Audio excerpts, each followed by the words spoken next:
back to Algebra 1. Today we're doing section 14.8, solving quadratic equations using the quadratic formula. This formula is something that you're going to want to write down somewhere, as it's the primary means of solving quadratic equations from here on out. So let's take a look at what we're doing for today. So normally we would solve it by completing the square. They've already done it for us and shown us how they would solve ax squared plus bx plus c equals 0 by completing the square. You end up with x equals negative b plus and minus the square root of b squared minus 4ac all over 2a.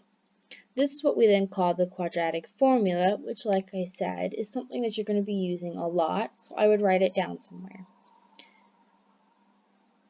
Now, we have here the steps for using the quadratic formula. We set the equation equal to 0 with terms in descending order. We select the values for a, b, and c, and then we substitute the values into the quadratic formula and solve. The formula for the value of x, in red type here, is known as, like I said, the quadratic formula.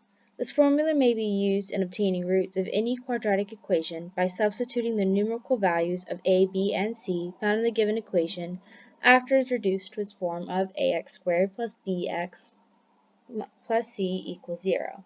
So let's look at an example of how we could do that and how we use this.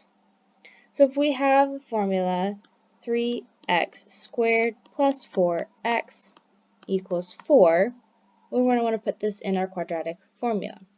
So the first thing we need to do is subtract 4 from both sides, as we want it to be in the ax squared plus bx plus c equals 0 form, and it's not quite there yet. Once we subtract 4 from both sides, we end up with 3x squared plus 4x minus 4 equals 0. So now it's in the quadratic formula form that we need it to be in. So now what we do is we say, okay, well, this is going to be a, b, and c, respectively. So we're going to substitute that into our x equals negative b plus and minus the square root of b squared minus 4ac over 2a form. Alright, so then we're going to plug in our numbers. So we have x equals negative 4 plus minus the square root of 4 squared minus 4 times 3 times negative 4 over 2 times 3. And then we start combining the negative 4 plus or minus 8, because all of this, when you multiply it down, because this is going to become 16. When you multiply this and subtract and then square root, you get 8 over 2 plus 3 is 6. And then when you start solving this, so negative 4 plus 8 and negative 4 minus 8 over 6, and reducing them down, you get 2/3 or negative 2. And then you would check as normal by plugging those back into the original equation up here. So you want to go back all the way to the original formula there in order to check this, as it's the easiest way to check it. Alright, let's go over question 4 on your classwork, which is 2x squared plus 7x equals negative 6. So again, the first step is to add 6 to both sides so that it's in our form. X squared plus 7x plus 6 is equal to 0. And then we're going to say, okay, this is a, b, and c respectively. So then let's plug them into our formula, which is going to be negative b plus or minus the square root of b squared plus 4ac over 2a.